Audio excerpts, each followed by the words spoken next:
and happens to be one of my very close friends. But she has some exciting things going on, both in the world of research, and she has gotten a grant to create a pamphlet for Jacobson syndrome, and she's going to tell us a little bit more about that. But let's welcome Stephanie.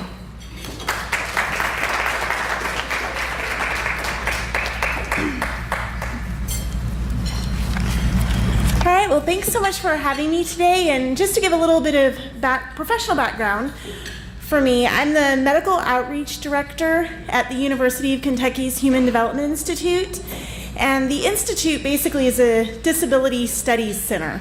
And we have a national center for prenatal and postnatal resources that we started.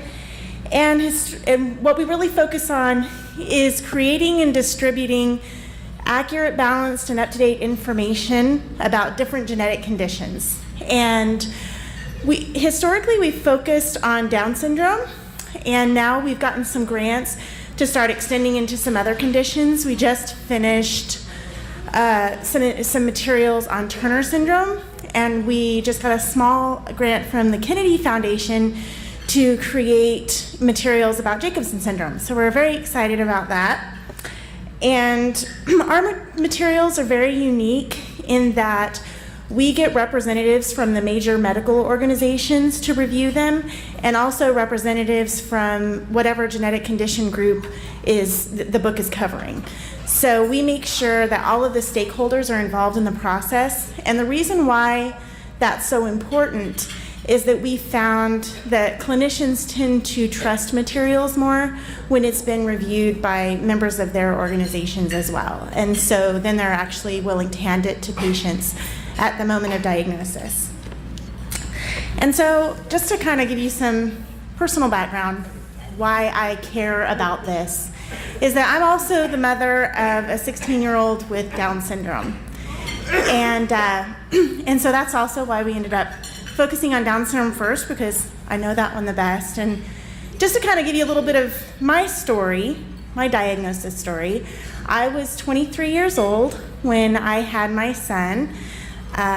It was an unexpected diagnosis at birth, and I just remember at 23 years old, feeling so overwhelmed and scared about how we were going to provide for him, how were we going to make sure that he would be able to grow and develop, and would we ever live alone again, or would he live with us forever? And just all of those questions you have as a new mom. And I was so fortunate that the day after he was born, there was a woman who was hired to be parent support staff at the hospital. And she walked into my room with a picture of her son with Down syndrome on a bike. And at that moment, I realized that life could be normal again. It would be okay. And that people with Down syndrome ride bikes. They are valued members of their families. They, have meaningful lives. And she also handed us the book Babies with Down Syndrome. And so my experience of receiving a diagnosis was a very supportive, loving kind of experience. And after that, I found out that for other parents, it wasn't always like that. A lot of parents would just get the diagnosis, but then not get any information about the condition, or they might get outdated information, and so they often felt scared and alone at that moment. And I'm sure that that's probably true among lots of different conditions. It's not just with Down syndrome, but when you're learning about a genetic condition, sometimes you just get the diagnosis, and what we really want to know is, what is life like for people who live with that condition? So that's what our materials aim to answer. And we try to meet the needs of the medical community by getting their input, and also making sure that we use peer-reviewed studies for any claims that we make about life outcomes or about health issues. But then we also try to answer the questions that families have. Families want to know what life is like. What services are available to help me through this? I remember feeling so comforted after my son was born, finding out that early intervention was available, that there would be people there to help us with speech and to help us with the physical development. And then we also want to make sure that families find out about parent support groups and that these kinds of resources are available to them too. And so we try to bridge that gap sometimes between what families get from the medical community and what they get from the disability community and combine it into one resource. And I'll show you some of the aspects of what we've created for Down syndrome and what we're hoping to recreate for Jacobson syndrome. And this is actually pretty recent for us. We just translated our Down syndrome resources into 8 different languages. And so if you were to come to our website, you could pick, we're going to pick English because I know that one the best. But you could pick Vietnamese or Somali too. And so we give an overview of the different conditions, but one of the hallmarks of what we create is also photography. Authentic photography of people with different conditions to show them engaging in daily life, to show that, our kids enjoy time with their siblings, they enjoy time doing physical activities, and giving families the experience of who get a diagnosis of looking through a window to see what life is like. And so we've got, this young man on a skateboard.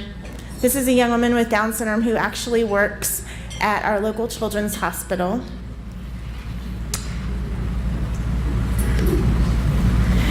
We give information based on research about family outcomes. That yes, there are challenges that go along with these conditions, but there are also relative strengths for families who have children with Down syndrome, and as we're going to try to discover, also seeing what the relative strengths are for families who have children with Jacobson syndrome. We also look at outcomes for siblings and share some of that information, because that's another one of the key questions parents have. How will this impact my other children? How will this impact my marriage? People want to know the answers to those kinds of things. And we have photos of kids involved in their schools. And none of these pictures are staged. They're all pictures where we just asked families we knew if they'd be willing to participate and what the interests of their loved ones were. And we went and took the photos on location. And so that's actually what we're here for this weekend, or this week, is to be able to take authentic photos of anybody who might be interested. And so if anyone is, and I know Lindsay's contacted some families, but also if anyone would like to volunteer to be involved, we have our lovely photographer Mia, and also Mia Meredith, who's my niece and studying photography at university, and also my husband Justin. And we will be taking photographs throughout the conference, and if any of you would like to participate, we would love to have you come up to us and schedule a time. It usually takes about 15 to 30 minutes. And what we do is also find out what some of the interests of your loved one with Jacobson syndrome is, and we'll try to do some of those things. Or there's also lovely parks around here that give us a great setting and backdrop to be able to do that, because we like the photos to be very natural, and they're not the kind of posed photos you're used to where somebody smiles at the camera, as you can tell with this picture of this little girl. We just kind of follow the kids around and take their pictures doing whatever it is they want to do at the moment. And we've done this with Zach and Braden. And so our personal connection with Jacobson syndrome too is that we've been friends with the Carrolls for over 6 years now. And I've been Braden's Sunday school teacher, or Zach's Sunday school teacher actually. And we've gone to the Jacobson syndrome fundraising dinners for all these years, so it's very exciting for me to finally come and see you all in real life. And I wanted to tell a little story. So Lindsay and I both were invited last year to attend a symposium in DC as patient advocates, and it was funny because it was very random, where both of us were invited to attend this prenatal testing symposium to share the perspective of patient advocates. And there were only 5 patient advocates invited to this meeting in DC, and Lindsay and I were 2 out of the 5. So, and it was random, we didn't know that. And our husbands actually share an office, so it's kind of funny that it worked out that way. and nice. So that's where we kind of figured out that this was something that could be helpful for the Jacobson syndrome community too.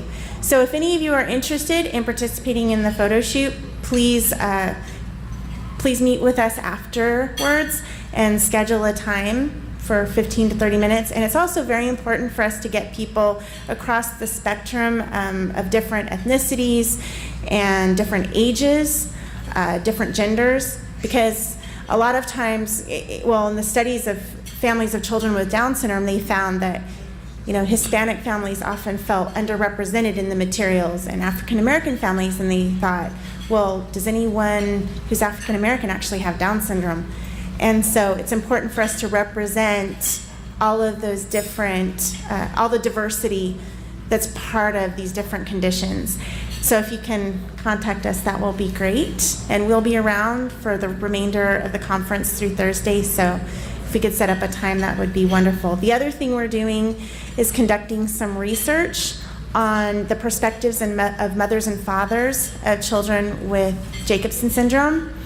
And what we're hoping to ultimately do with that is publish that research so that we can share some of the psychosocial impacts of having a child with Jacobson syndrome. And it's based on a research study that was already done on the parents of children with Down syndrome. And we consulted with their researchers and pulled some of those questions so that we could also see if, what the outcomes are for your families. And so we hope that, any of you who would be interested in taking that survey will be willing to do it. And for those of you who may have already taken it, we did have a slight glitch in it when we first released it, that for birth order, we didn't have youngest as an option, and we've now fixed that and put that on there. So if you started to take it and you stopped because youngest wasn't an option, you can go ahead and finish that and fix that, your answer to that question. And then the last thing that we need your help with is and that we're very grateful for, is that the 11Q Research and Resource Foundation is going to help us in giving feedback on these materials, as well as medical experts. So we're hoping that we'll be able to create a resource like this for Jacobson syndrome, so it would be online and freely available to anyone who wanted to access it.